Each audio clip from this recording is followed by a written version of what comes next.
Frères et sœurs, nous célébrons aujourd'hui le 6e dimanche de Pâques de l'année liturgique B. La première lecture est tirée du livre des Actes des Apôtres au 10e chapitre, du 25e au 48e verset, en lecture entrecoupée. La deuxième lecture provient de la première lettre de Saint Jean au 4e chapitre, du 7e au 10e verset. Nous lirons l'Évangile selon Saint Jean au 15e chapitre, du 9e au 17e verset. Le thème principal de ce dimanche est celui de l'amour. Tout part de cette affirmation fondamentale que nous trouvons dans la deuxième lecture, Dieu est amour. Les pères de l'Église, commentant ce passage, disaient tout simplement, Dieu n'est qu'amour.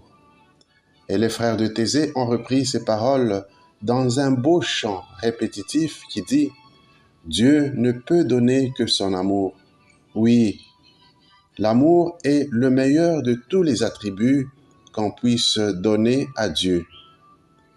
Dans l'Évangile, Jésus atteste qu'il demeure dans l'amour de Dieu et qu'il est aimé par son Père.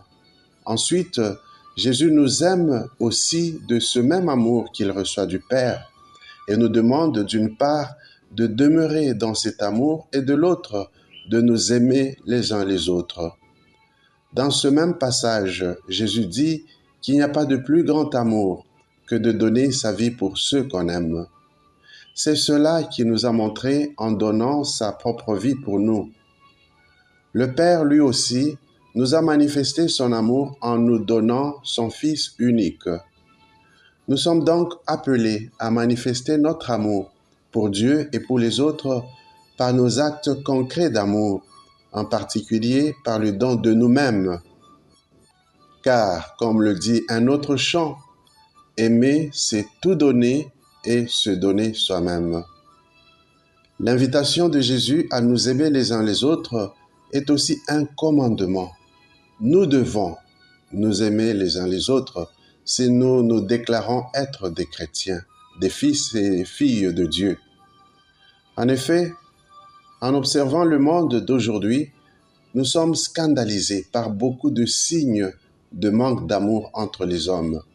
Les injustices, l'exploitation de l'homme par l'homme, la confiscation des biens par une minorité au détriment des pauvres, la violation des droits humains, la recherche du pouvoir pour dominer au lieu de servir, les guerres fratricides, l'égoïsme sous toutes ses formes, etc., sont autant de signes de manque d'amour entre nous.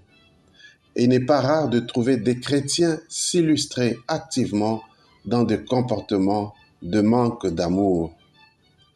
Au cœur d'un tel monde, nous sommes appelés à ne répondre que par l'amour les uns à l'égard des autres, et ce de manière concrète, en commençant par ceux qui sont autour de nous, en particulier les plus petits.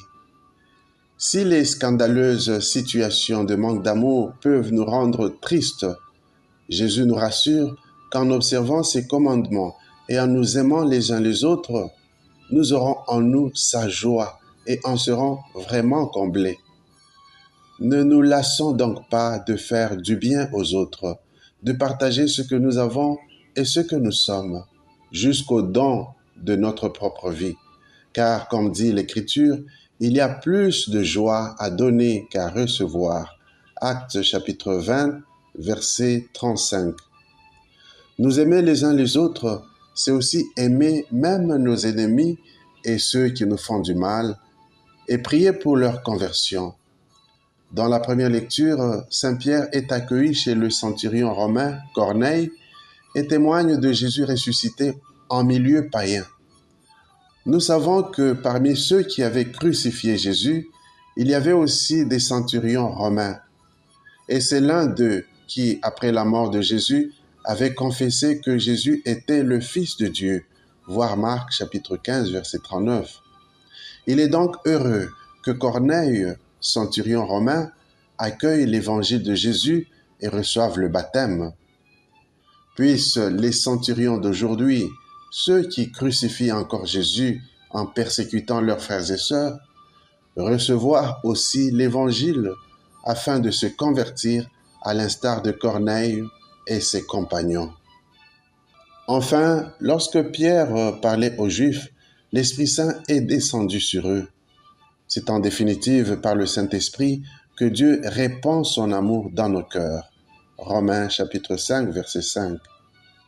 À l'approche de la fête de la Pentecôte, demandons à Dieu de nous donner, par l'Esprit Saint, la grâce de demeurer dans l'amour de Jésus, qui le premier nous a aimés et nous a choisis, afin que notre témoignage d'amour porte du fruit et du fruit qui demeure. Amen.